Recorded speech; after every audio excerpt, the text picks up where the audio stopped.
If we are to achieve global net zero targets within a reasonable time frame, we must expand the way in which we use the subsurface to store energy, for example hydrogen, as well as CO2 and radioactive waste.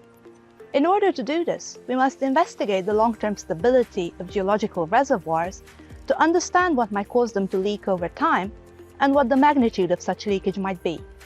To assess underground containment over thousands of years, we searched the geological record for evidence of past fluid flow from natural reservoirs.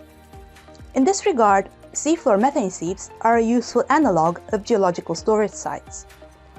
Although methane emitted from the seafloor is unlikely to reach the atmosphere in most cases, evidence of past emissions is preserved in the rock record in the form of sediments cemented by methane-derived calcium carbonate.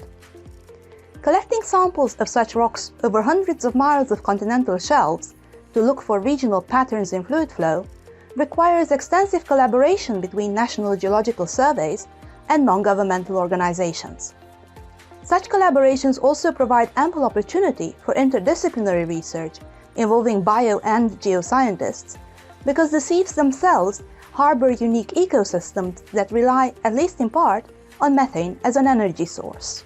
Once the samples are collected, there are a number of chemical indicators we can use to read the history of the seeps.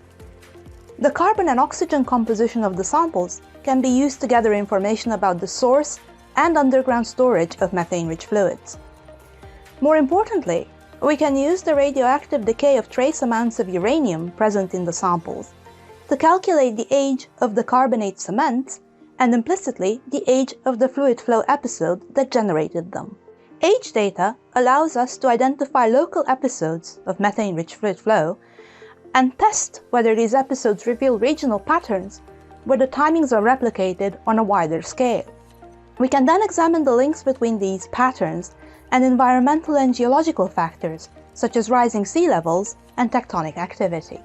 The data I generated working with colleagues from Norway and the United States on samples from the Barents Sea and the Atlantic Shelf over the last decade demonstrate that the response of the subsurface to major environmental change, and more importantly, the rate at which this response occurs, can be understood based on the geological record.